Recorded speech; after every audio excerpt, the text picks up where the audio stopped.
She shrugged apologetically, but it really was the only word she could think of that summed up what it was.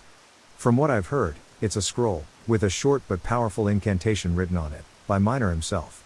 She was struggling now and glanced desperately at Nichols for validation. It took him an age, but he finally nodded. That's exactly what it is, Anya. Well done. Go on, you're doing great. She beamed, the perfect pupil. Yes, thanks. Well, anyway, if you recite the poem correctly. And in the presence of evil, Nichols added. Yes, in the presence of evil, then it is supposed to create a type of energy, I guess you'd call it? She turned to Nichols once again, who knew much more about this than she ever could. After all, she had only ever seen one of the boxes from a distance during her time at the Vatican, and that was in a bullet-proof glass case. I've heard it called the poem of the cleansing fire, Nichols explained. In theory, once it is recited in the presence of anything born of darkness, a collector or such, it burns the creature out of existence, with a flame greater than the fires of hell itself. So, you've studied this thing for a while? Larry asked. Decades, Nichols answered. So, have you tried it? The priest shifted nervously from foot to foot, much to Larry's amusement. No one has, not for centuries. There hasn't been a recorded case since they started keeping records, and that's a long time. I've studied one of the poems, spoken it many times, I know most of it backwards. But, he faltered. But obviously never in the presence of evil. Without thinking, Nichols covered the box with a nearby towel as if suddenly embarrassed by it. Obviously, Larry said sarcastically. Convenient, wouldn't you say? The thing won't work unless in the presence of evil. So no bugger knows if it actually works. It will work, Peroni said defiantly. But you don't know. More blind faith? He goaded. She was about to answer when Nichols cut her off. Listen, I honestly don't know if it will work, he eyed the box. Let's just hope we never have to find out. Then what's the fucking point? Larry shouted with growing frustration. Why steal the thing anyway? You don't sound very convinced, Father. Sounds like more religious bullshit to me, he added bitterly. The sound of screaming metal, hot on the heels of shattering glass from below them, ended the argument in an instant. For a heartbeat everyone froze. It was Lewis outside who reacted first. That's the living room window, he shouted. Oh, no, Peroni rushed to the door. See anything? No, not yet. Lewis replied, his voice surprisingly calm given the circumstances. But I'll sure as shit let you know when I do. Despite everything, Peroni paused. More bad language. She was about to say something, when reality kicked in. With all that was going on, did that really matter? She shook her head at the madness of it all. She knew it was a running joke behind her back that she didn't like Lewis or poor Jeff swearing. Such nonsense now, Peroni let out a little laugh at herself. Anya? She turned to Nichols, still smiling as the demolition of their defenses continued downstairs. So much for the metal shutters, she said. Suddenly the whole side of the house seemed to shake as something huge slammed against a wall downstairs. Peroni looked up to see the light fitting above her head swaying. Jesus, Larry shouted, his eyes wide with terror. He backed away until he hit the far wall and would have gone further if physics would have allowed him to. Nichols, for Christ's sake, use that thing now. He pointed to the box on the table, suddenly a believer.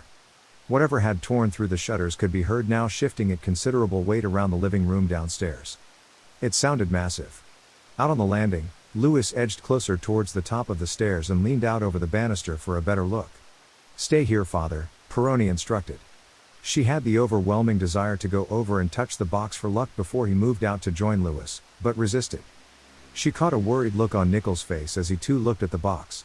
She frowned. Even with all that was going on, he was clearly hesitant to use the poem's power. Perhaps he feared it wouldn't work. Or perhaps the exact opposite.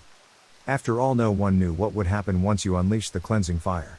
It could very well engulf them all, innocent or not, along with the collector and his corrupted creations. Perhaps the entire street of innocence would be lost too. Not wanting to dwell on that scenario, she gladly ran out on the landing and joined Lewis' side. He nudged her shoulder in welcome. See anything? She asked and peered over the banister to the hallway below. Not yet, boss. But listen to the thing. Out here she could clearly hear the creature now, moving around in the living room. Slowly shifting its bulk over to the doorway, which would bring it out into the hall and into view. Steeling herself to what she might see, Peroni aimed her pistol at the point just beyond the living room doorway, where the thing should appear any second. Yes, you are a believer now, she whispered impishly to Lewis. Ha! Something like that. He replied and was about to add something when the breath caught in his throat. A long spindly shadow fell over the doorway downstairs, and at first Peroni thought it was cast by the thing inside the living room, so she braced herself for the grand entrance. She rested her elbow on the banister to steady her aim and silently wished she could do the same for her racing heartbeat. But doing so, she immediately realized her error. What she had first thought to be the shadow of the thing was actually the long spindly limb of the creature itself, which came stretching out into the hallway, uncurling a full 6 feet in length but only 2 inches or so in width.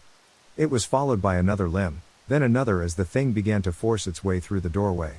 It put Peroni in mind of the legs of a giant hermit crab emerging from its shell, but one made of shadow itself. "Mother of God," she uttered as it squeezed itself through and almost fell into the hallway.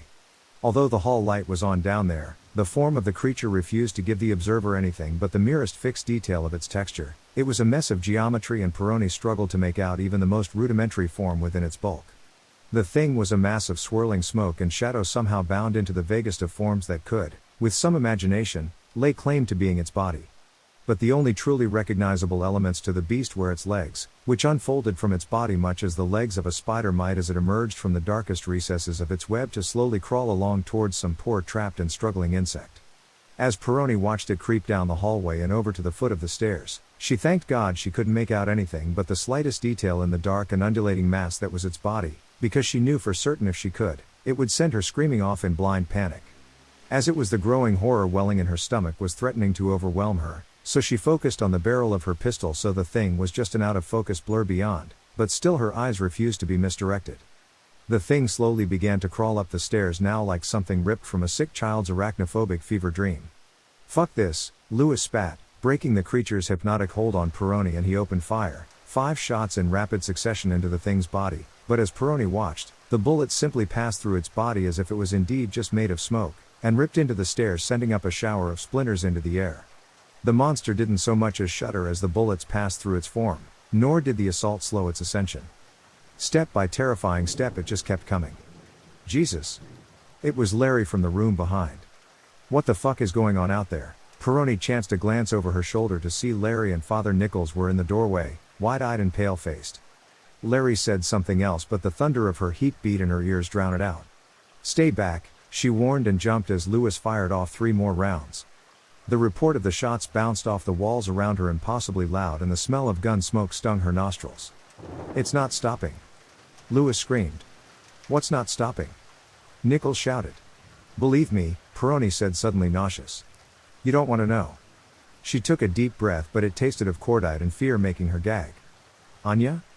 Nichols moved to help her as she staggered, but she ushered him back. "No. Stay in the room," she ordered, her head swimming, and was grateful to see Nichols step back inside, as she wasn't sure she had the strength to stop him if he had come out. She turned back to Lewis. The sudden movement made her head spin all the more. She rested her elbow on the banister and looked down. The thing was still only halfway up the stairs, taking its own sweet time. When it moved, she caught glimpses of the stairs through its squirming form. How do you shoot something made of darkness itself? Lewis fired 2 more rounds into its ethereal form, which as before just struck the wood of the stairs beneath it, causing little more than a ripple in its insubstantial flesh. "It's not stopping," Lewis shouted again. She nodded weakly, the smell of gun smoke making her nauseous. "Anya, I have to see." It was Nichols, behind her again. "Why?" she asked. He was at the door again. This time he took a step onto the landing. "It's nothing you haven't seen before," she said, remembering Nichols' tale of the beast in his church all those years ago, that fateful night which had led them all here, to God only knew what end. Nichols took another step, and Anya moved falteringly over to him. She was about to tell him to get back in the damn room when the beast behind her screamed. It felt and sounded like a stun grenade filled with 1,000 banshees had gone off at her back, and she was hit by a physical shock wave from the unholy sound, which pitched her forwards and into Nichols and sent them both sprawling to the floor of Larry's room.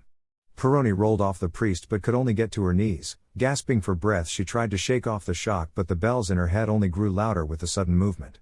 "Lewis! Get in here!" Nichols was screaming, but he sounded like an old record heard through busted speakers. She was vaguely aware of shaking her head no, but couldn't swear to it. She might just have easily have shouted the word for all she knew. Peroni swooned, and before she knew it she was on her back on the floor again, staring dumbly up at the ceiling. She rolled over and got slowly to her knees again, but the room kept on spinning. She gulped in lungfuls of stale air. All hell was breaking loose around her, but she couldn't do anything but flounder. Gunfire behind her now, Lewis bravely blasting away at what must surely now be his last stand. The reports of the shots should have been jarring, but seemed a million miles away. As she fought hard against the growing tide of hysteria that was threatening to overwhelm her senses, the thing must be at the top of the stairs now in all its horrific glory. Larry was in the corner of the room, deathly white, staring in horror across the room to the door which was behind her. She thought Lewis shouted something. Was it her name? Then he fell silent. First Jeff, now Lewis, lost to the darkness. Peroni screwed her eyes tight shut, in a vain attempt to block it all out. She knew she had to do something, anything, but she just couldn't get to her feet and turn around and face the end head on. If it was coming, she would just have to keep her eyes closed and pray it would be quick. Something brushed her shoulder, and despite herself she opened her eyes. Nichols staggered into her field of vision, his mouth gaping open. He reached down and dragged her to her feet.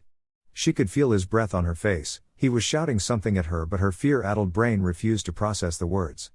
She swooned a little again and her vision darkened. Was that Catatonia's approaching blackout? Or was the monster on the stairs finally in the room, at her back, ready to claim her? Tears sprung into her eyes, blurring what little vision she had left. Nichols gripped her shoulders hard and began shaking her. Or so she thought, or perhaps it was that creeping death's spidery embrace, ready to drag her to hell. I don't know what to do, she sobbed at Nichols, finally finding her voice. The priest's mouth was moving again, but no sound that she could hear was coming out, even though he was only inches from her. Then they came, quiet as a whisper even though he was screaming at her. He's here. He shook her hard and looked over her shoulder. He's here. That was what he had said. But who?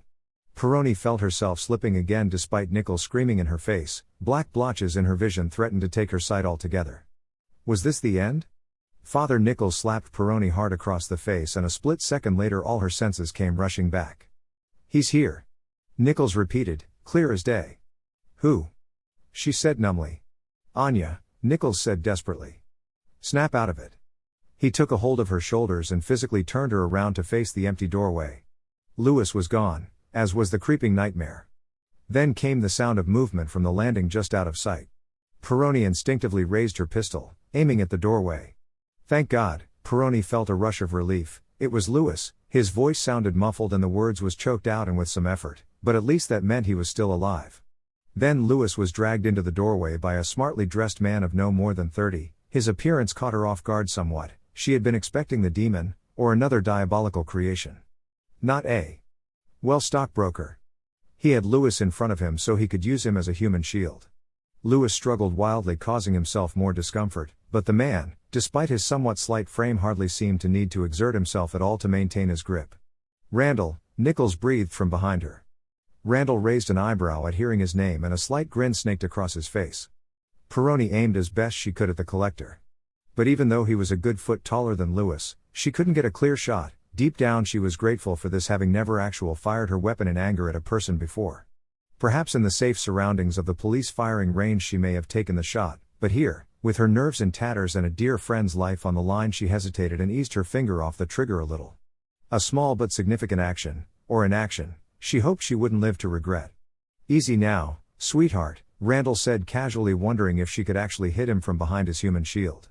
She had fear in her eyes, but the gun in her hand was steady enough. He slipped his arm around Lewis' neck and stooped slightly, just to be sure. Shoot him, Anya, Lewis managed to choke out. He tried to pull away to give her a better shot, but Randall had him good and tight. Now that kind of talk is going to get your neck snapped, buddy, Randall warned, and just to make sure he got the point he squeezed his neck harder. Okay, Lewis spluttered and Randall relaxed his grip a little. Careful where you're aiming that thing, Randall told Peroni, motioning to her pistol. He still couldn't tell by her demeanor if she was going to take the shot or not.